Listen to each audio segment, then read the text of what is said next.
iHeart, get ready. Fantasy football is here. Welcome to the Scout Fantasy Show. ScoutFantasy.com is home to the Fantasy Football World Championships and the best players in the world. Real money winners giving their secrets to help you win. Now exclusively on iHeart. This is the Scout Fantasy Show with your host, the one, the only, Dr. Roto. It's Dr. Roto. Get out the insurance cards. Get out the copay. The office is open, my friends. This is just a terrible day for me. I got to be quite honest with you. I had two of the worst defeats of my fantasy football career in the two semifinals. And I have nobody to blame but myself. And that's the worst part. I mean, I'd like to blame my team, but I'm going to blame myself. I overanalyzed and overowned. And I made two benches in one in each league that cost me a win. And do I know if I would have won next week? I don't know. I know I would have wanted to be in the championship game next week. And both of these were moves that didn't have to be made. I'm telling you this because we all go through it. We all overanalyze. We all overmanage. We all make mistakes. So if you're out there listening to this right now and you're distraught, you're upset, you made a bad move, I made one too. I made three so far. I have literally lost a quarterfinal and two semifinals on leaving points on my bench, making the wrong judgment. And I'm Dr. Roto. This is what I do. And I never like to make mistakes, ever. I mean, I take this personally. I want to win every league that I'm in. But I want to remember this. See, here's what I'm going to tell you. I'm going to remember this. I'm going to remember this night, this day, for a long time. I'm going to remember it because I don't like this feeling, and I'm not going to let it happen again. I'm going to do my best not to overmanage, to play the best players I have, to make sure I have the right backups, and not to take foolish risks. And I'll tell you why my risks were made in a couple of these leagues. The truth is, in all the games that I lost, I was the worst team. I should have lost. But the truth was, I thought the guys I played were going to put up, 200 points, 300 points. They didn't. They had bad weeks. Now, they still won in a bad week. But had I just, like the tortoise and the hare, had I just put out a decent week, I would have won. So instead of shooting for the moon, instead of hitting a home run, if I just try to hit a double, I would have won. So sometimes, don't just look at your opponent and go, wow, this team is good. You never know. Antonio Brown did nothing. Carlos Hyde did nothing. Russell Wilson did nothing. Right? You just don't know. Devonta Freeman was a star. Mark Ingram, a star. Sometimes you don't know who the stars are, and sometimes you don't know who's going to have a bad day. This is fantasy football. Did you know that Russell Wilson was going to have a bad day at home and throw for 140 yards at home? Who would have known that? Nobody would have known that. Can't fault you for that. Can't fault you for starting Russell Wilson. But I can fault myself for benching Tyreek Hill when I knew better. I've said all week, all Tyreek Hill needs one play. Dumb. My mistake. Won't let it happen again. All right. It is week 16 coming up. I want to go mining through the box scores for Fantasy Gold. Let's watch Atlanta and Tampa Bay very closely next week. There are a lot of injuries on Tampa Bay. I don't know how it's going to shake out. If Deshaun Jackson is not there, I like Chris Godwin a ton next week. But we have to watch that very, very closely. Okay? Once again, Devonta Freeman looked terrific tonight. Teron Ward will get some play. As you saw, he's the third guy. So if there's no Coleman or no Freeman, Teron Ward plays. There was a Mike Evans sighting tonight. And I was happy to see that Doug Martin was a healthy scratch. He stinks. He absolutely stinks. Peyton Barber wasn't great tonight, but he was okay. He was okay. All right, but Jameis Winston looked pretty good. I would say that Jameis Winston looked pretty good. I got to give him that much. But let's go mining the box scores for Fantasy Gold. Okay? Who do I see here for you guys? Tion Green for Detroit, 10 carries.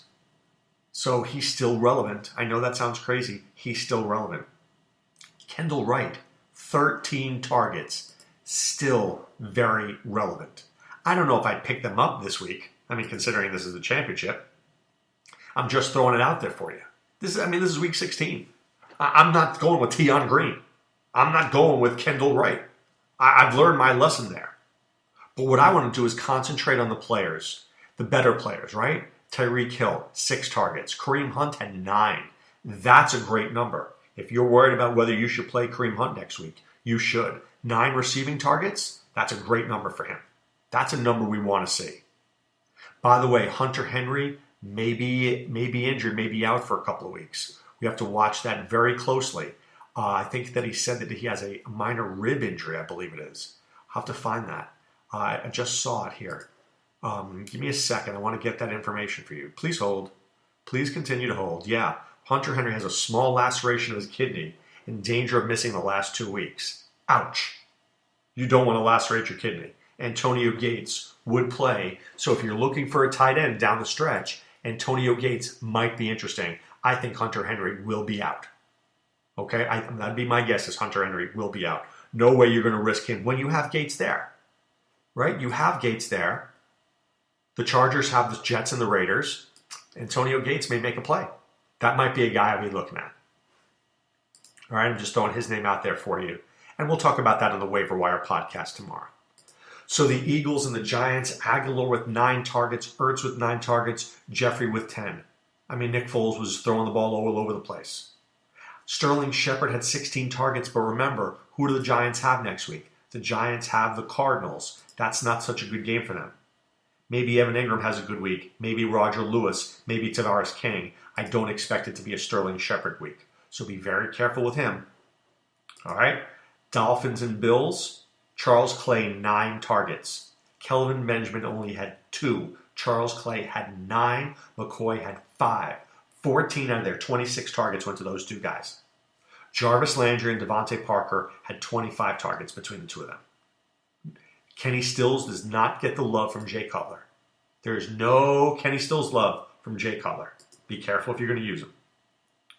Baltimore, Mike Wallace had 10 targets. Alex Collins had 8. That was 1 more than Danny Woodhead. Collins had 8 and Woodhead had 7. I'm not playing Danny Woodhead. Just not. Cleveland, they're going to go with DeShone Kizer next week. I don't know. I mean, this could be a mess. They're playing at the Bears. Maybe they think they can get a win. Who knows? But, Josh Gordon, 11 targets. Corey Coleman, 3. Corey Coleman is unplayable at this point. Unplayable.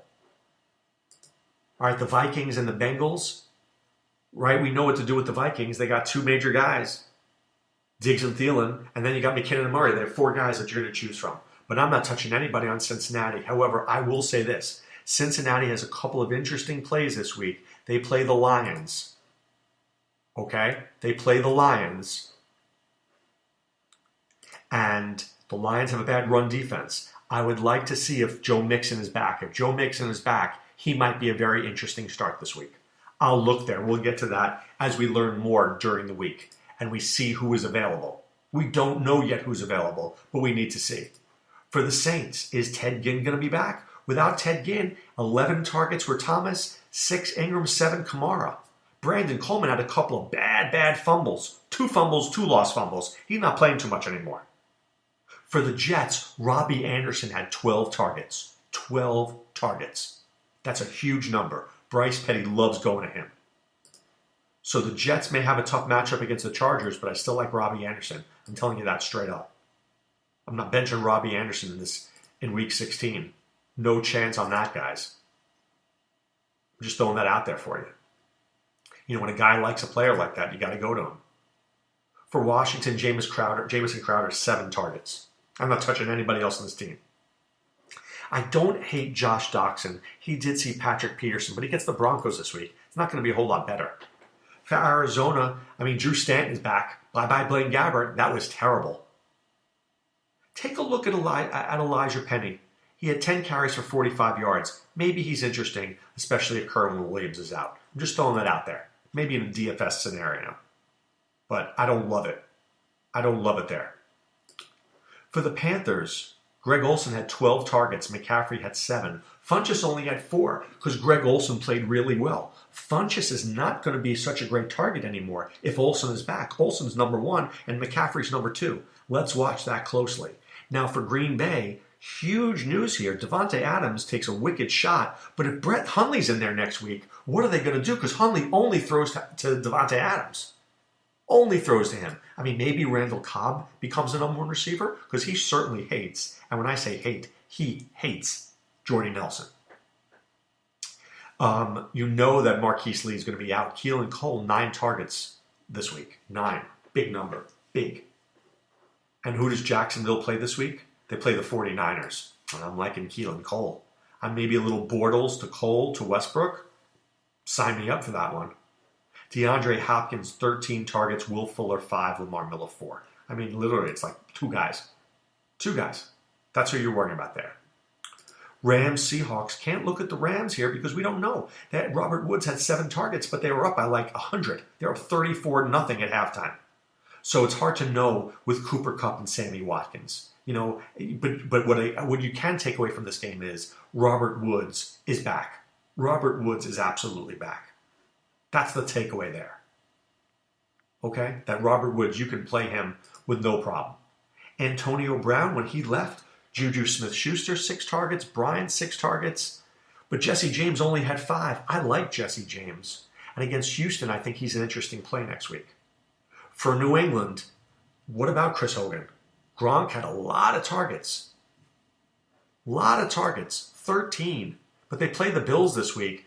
Is Sean McDermott going to let Gronk do that against him? I'm not so sure about that. The last time they played the Bills, Gronk did a great job. 9 for 147 when they played at Buffalo. Remember, Gronk is from Buffalo. I've got to think that Sean McDermott's going to do a better job on Gronk this time around. Call me crazy. By the way, Rex Burkhead most likely out. I think you should be looking at Mike Gillislee. If there's a pickup to be made, Gillislee might be that guy. He might be that guy. So let's watch him closely. Titans and 49ers. The Titans are very upset. They want to run a faster-paced offense. They are not happy right now. Rashard Matthews had 8 targets. Delaney Walker had 10. Corey Davis, don't even play him at this point. DeMarco Murray had 18 carries to Derrick Henry's 7. It's a big difference. Big difference there, almost 3-1. Marquise Goodwin, 13 targets. 13 targets. So I know they're playing Jacksonville next week, but I'm not worried. DeAndre Hopkins got his. I think Marcus Goodwin will get his as well. Okay? Don't panic about that. The Cowboys-Raiders, right? Michael Crabtree had 17 targets without Amari Cooper. 17 targets. But I think, in Oakland, you know that it's Marshawn Lynch and Michael Crabtree. For Dallas, it's all about Ezekiel Elliott. Zeke is back. He's going to get all the football. Don't worry about Alfred Morris. He's cuttable. Rod Smith maybe is around. And this is Zeke, and more Zeke. And if you see what Todd Gurley did against Seattle, what do you think Ezekiel Elliott's going to do? If everybody kept him, good for you. He might be the difference between you winning and losing your fantasy football league. That's pretty impressive. That is pretty impressive. Now, I'm going to give you a couple of names that I'm thinking about. Just a couple of names right now on the waiver wire. Just a couple. I'm going to give you 1 or 2, and then I'll do more waiver wire stuff tomorrow. Take a look at Blake Bortles. Blake Bortles has a sensational matchup. It doesn't get any better than this. It doesn't get any better than Blake Bortles' matchup. So, and especially if Fournette is out, it's even better. And the 49ers run defense has been very good, so I don't know whether Fournette has a big week. How about Mike Gillislee and James White? Burkhead is out. Deion Lewis is a good player, but take a look at Gillislee and James White. James White only did a great job when? He gave them the Super Bowl. I think that Gillislee is an interesting play. Gillislee, where did he play last year? Buffalo. Wouldn't shock me if he scored a touchdown. Wouldn't shock me at all. How about receivers? Keelan Cole. Let's pick this bad boy up. Let's pick him up right now. No Marquise Lee. Right in on Keelan Cole. Now, I don't know what's going to happen next year, but I don't care about next year. I don't care. I'm worrying about tomorrow. I'm worrying about week 16. He's got a great matchup. I'd go with him. All right? And then at tight ends, how about Eric Ebron? Looked pretty good recently. And Charles Clay, he's looked pretty good recently. So let's keep our eyes on them. I will go through more in depth on the waiver wire on Wednesday. I just want to give you a little taste of guys I'm looking at now. Right now it's time to put away the insurance cards, put away the copay. The office is closed, my friends. If you want to win in DFS, I'm telling you, I really enjoy listening to Jaguar Lou and Fuego Steve on their NBA podcast. Very good job, very insightful stuff. Check out our optimizer. Check out all the ways that you can win. Check out our scout scores. Week 16, not too late to make some money. Only a couple weeks left to make some money in the NFL. Let's cash in on scoutdfs.com. All right, guys, this is Dr. Roto saying I'll be back tomorrow with more waiver wire stuff. Have a good one. Be well. Take care. Thanks for listening to the Scout Fantasy Show. There's never been a better time to join the Scout Army. Visit scoutfantasy.com. Use the promo ROTO for 2 months free. And don't forget, fantasy players, please thumbs up the podcast on the iHeart app. See you next time. Go Scouts!